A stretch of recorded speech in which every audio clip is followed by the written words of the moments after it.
इस कहानी के मुताबिक सुनंदा की सास सुनंदा को हमेशा समझाती, बहू ऐसा करो, ऐसा न करो।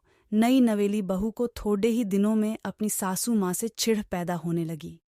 इस प्रकार यह सिलसिला आगे की ओर बढ़ता गया। एक दिन सुनंदा के घर कुछ मेहमान आने वाले थे।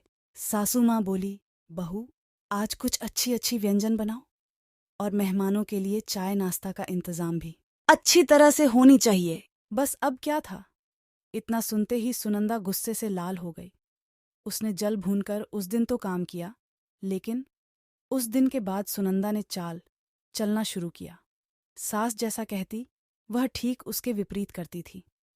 सास ने भी पुरानी कहावत के मुताबिक बहू को उसके माता पिता को गाली देना, उसे कोसना और बद्दबद्धाना शुरू कर दिया।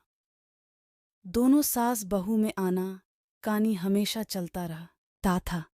एक दिन सुनंदा अपने पिता के घर रोती पिटती पहुंच गई।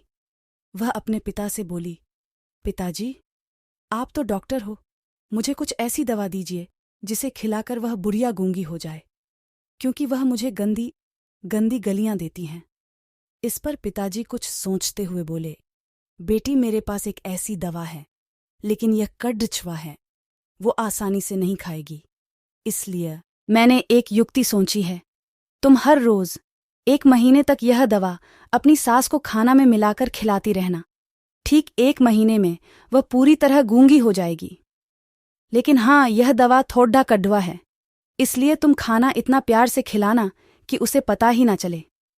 दवा लेकर सुनंदा खुशी अपने घर आई और पिता के कहे मुताबिक अपना काम शुरू कर दी।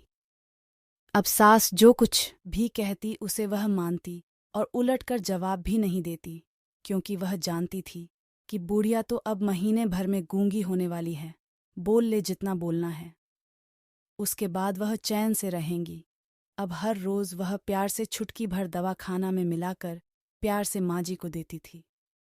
माँ भी समझती शायद इसके माता पिता ने इसे समझाया बुझाया है, इसलिए यह लड़ना झगड़ना बंद कर दी है।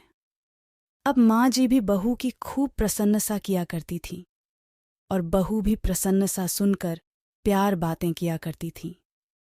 अगर बहू से कुछ गलती भी जाती तो भी इस प्रकार महीना आते आते दोनों सास बहू में इतना प्यार बढ़ गया कि बहू अब अपनी सास की आवाज को खोना नहीं चाहती थी। एक दिन फिर उसी प्रकार सुनंदा रोती पिटती अपने पिता के पास पहुंची। पिताजी बोले, अब क्या हुआ? सुनंदा बोली, पिताजी अब क्या होगा? मेरी सास बहुत अच्छी है, मैं उसकी आवाज खोना नहीं चाहती। वह मुझसे प्यार से बात करती है। अब मुझे कोई ऐसी दवा दीजिए जो कि मेरी माँ जी को दिया हुआ दवाई का असर काट सके और वह गूंगी ना हो पाए। इस पर पिताजी हंसते, आशा है कि ये कहानी आपके दिल को छू गई होगी। यह एक सच्चाई है। अगर बहू अपने सास का प्यार पाना चाहती है तो उसे भी अपने सास को स्नेह देना होगा। जिस घर में सास बहू में स्नेह होता है वहां हमेशा खुशियां आती हैं। अंत में बस इतना ही, इस कहानी को एक शेयर जरूर करिए, बस समझने की देर है। इस कहानी से कितने ही लोगों के जिंदगी